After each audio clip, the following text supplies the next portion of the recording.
ఒకసారి కూర్చుని చెయ్యండి. నేను ఆత్మను, శాంతి స్వరూపాన్ని, శివ పరమాత్మ నా తండ్రి. సో ఆ రకంగా కనెక్ట్ అయినప్పుడు భగవంతుడి నుంచి ఈ రకంగా కిరణాలు మొత్తం మీ ఆత్మలోకి వస్తాయి. ఈ రకంగా వచ్చినప్పుడు ఏమవుతుందంటే మీలో ఉన్న పాపం అన్నది కరిగిపోతూ ఉంటది, కాలిపోతూ ఉంటది. కర్మ కాలింది, తర్వాత పాపం కాలిపోయింది అంటారు చూసారా, అది భగవంతుని ద్వారా సాధ్యం. అది వ్యక్తులకు ఎవ్వరికి అది సాధ్యం కాదు.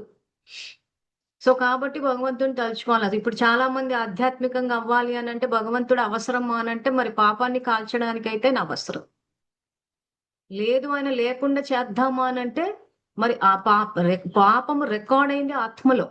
సో ఆత్మలో రికార్డ్ అయింది తీయగల పవర్ ఒక్క భగవంతుడికే ఉంది.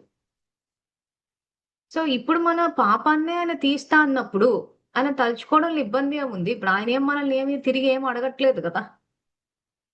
సో కాబట్టి ఇక్కడ ఆధ్యాత్మికంగా ఉండడము అని అంటే ఆత్మ యొక్క స్వధర్మం ఏదైతే ఉందో ఆ స్వధర్మానికి అనుసారంగా జీవితాన్ని జీవించడమే ఇక్కడ ఆధ్యాత్మికత అంటారు. ఇంకా మళ్ళీ ఇంతకు మించి వేరే అర్థం ఏం లేదు.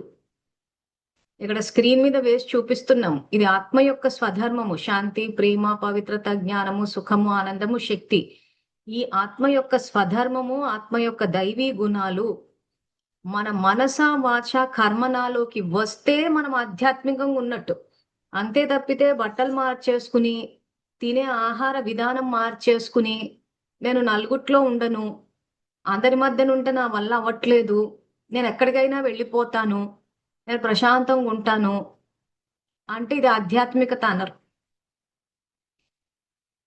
అంటే కొత్తలో ఏమైనా మనకి నలుగుట్లో చేయడం ఇబ్బంది అట్లా అనుకున్నప్పుడు కొంత ప్రశాంతంగా కూర్చోవడం అది వేరే విషయం. కానీ అసలు నేను ఇంట్లోనే ఉండను, నేను వెళ్ళిపోతాను అంటే మాత్రం అది ఆధ్యాత్మిక కాదు, తప్పించుకోవడం అంటారు దాన్ని. బాధ్యతల నుంచి తప్పించుకోవడం అంటారు. అందుకే మీకు పాత ఎపిసోడ్లలో కూడా చెప్పాము, సన్యాసాశ్రమ ధర్మం ప్రకారం మేమంతా వెళ్ళిపోతామంటే ఆయన సపోర్ట్ చేస్తుంది సన్యాసాశ్రమ ధర్మాన్ని కాదు, గృహస్థుని. ఎపిసోడ్లు చూసేవాళ్ళు ఒక సీక్వెన్స్ లో ఒకటి తర్వాత ఇంకొకటి చూస్తూ పోవాలి. మీరు మధ్యలో ఏదైనా చూసారు అనుకోండి, వీళ్ళేంటి ఇలా చెప్తున్నారు అని చెప్పేసి మళ్ళీ అనకూడని మాటలన్నీ అనేసి మళ్ళీ ఇంత పాపాన్ని జమేసుకుంటారు.